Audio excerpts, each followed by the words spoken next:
Wow, miếng cá vậy. Chân ta nè. Tê nè. Tinh nôm mày kì. Ta, xong lui mà ôn ta. Let's go. Xong cái thơ mày. Xong lui cái thơ mày. Xong lui cái xăm pe. Xong lui tinh ấy. Cái thơ máy xong lui vậy.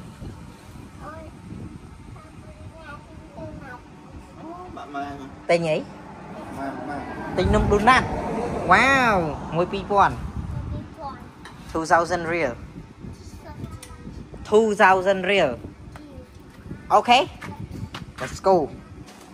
Ê ná lui, ê lươn lại.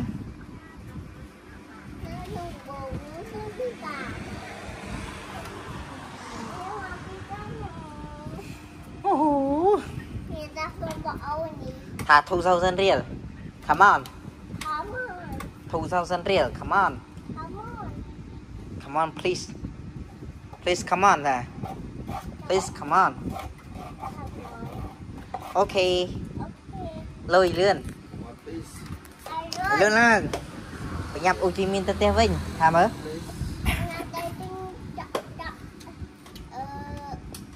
Rất cô chơi sân tay nhỉ?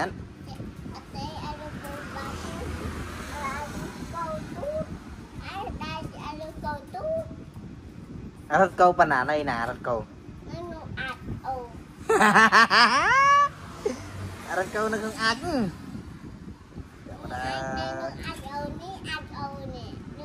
Chà, mạch hàng chứ. Chẳng rất câu nó nóng. Chôn sinh nó không ngồi.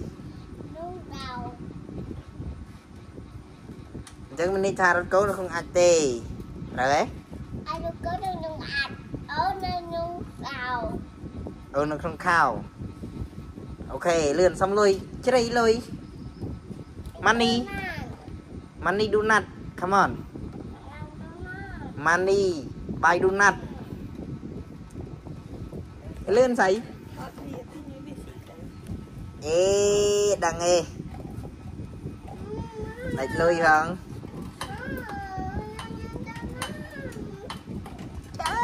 Nhập do not mà.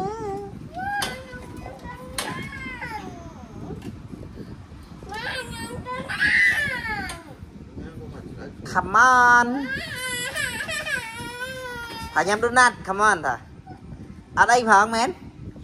Ok, mày vô mấy tờ. Đặt tay dừng.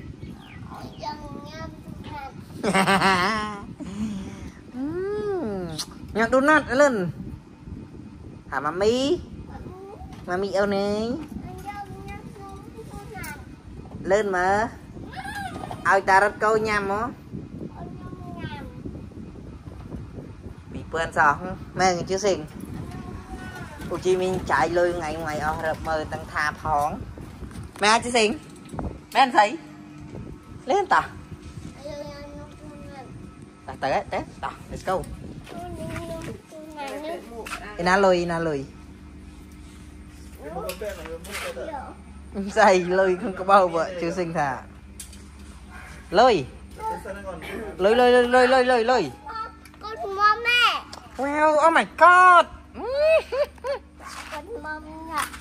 Dần. Mùi vị bay action. Thời.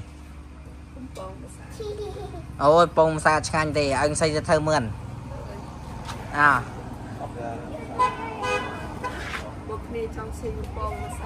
Ơi, kỳ mì mẹ nó chứ sinh. Nó ông xây lên chứ sinh xâm lùi. Ta let's go. No, okay, money for buy donut. Oh my god. Sao bái chết đất. Thơ happy mùi mà. Man pơn đấy nhỉ? Man. Có man pơn. Pi pon. Okay, let's go.